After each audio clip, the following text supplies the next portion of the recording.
Hello, नमस्कार, आदाब। मेरा नाम है तनवीर और आप देख रहे हैं शबाना यूनिक आर्ट्स। दोस्तों, कहते हैं बूंद बूंद से दरिया बनता है, लेकिन एक बूंद से ही नहीं बनता है। जब बहुत सारी बूंदें बारिश की शक्ल में बरसती है तब नदी भी बनते हैं, नाले भी बनते हैं, भरते हैं, दरिया भी भरते हैं और समंदर भी भरते हैं। बिल्कुल इसी तरह से देश को अंग्रेज़ी हुकूमत से आज़ाद कराने में सिर्फ एक ही समुदाय के स्वतंत्रता सेनानियों का काम नहीं था, बल्कि हर इंसान ने आगे बढ़ चढ़कर हिस्सा लिया। इसमें हिंदू भी थे, सिख भी थे, मुसलमान भी थे।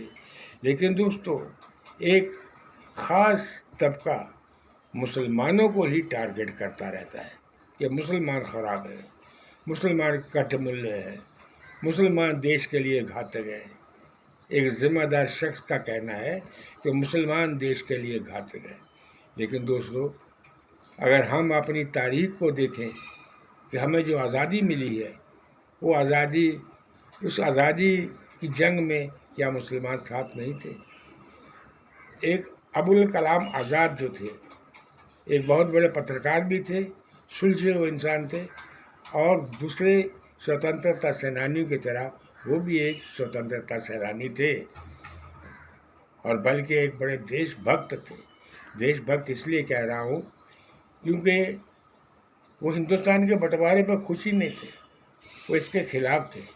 जिन्ना ने जब पाकिस्तान लेने की ख्वाहिश जाहिर की, हिंदुस्तान के दो टुकड़े करने की ख्वाहिश जाहिर की, तो वो इसके खिलाफ हुए। अगर वो खिलाफ ना होते तब कहते कि मुसलमान ख़राब है। सब इंसान ख़राब नहीं होते हैं, ये हमारी सोच ख़राब होती है। दोस्तों, 1942 में जब गांधी जी ने भारत छोड़ो आंदोलन शुरू किया तो उसमें भी मौलाना अबुल कलाम आज़ाद ने बढ़ चढ़ के हिस्सा लिया। यहाँ तक कि दूसरे स्वतंत्रता फाइटर्स के साथ उनको भी अंग्रेज़ी हुकूमत ने गिरफ़्तार कर लिया और 3 साल तक जेल में रखा। अब जेल में जब रहे, अंग्रेज़ों की हुकूमत थी, तो कितना जुल्म सहा होगा, कितनी मुसीबतें सही होगी उन्होंने। ये किस लिए? देश के लिए किया ना। इतना होने के बावजूद भी कहते हो कि मुसलमान ख़राब है। दोस्तों, ख़राब मुसलमान नहीं, ख़राब हिंदू नहीं, ख़राब कहने वालों की सोच है।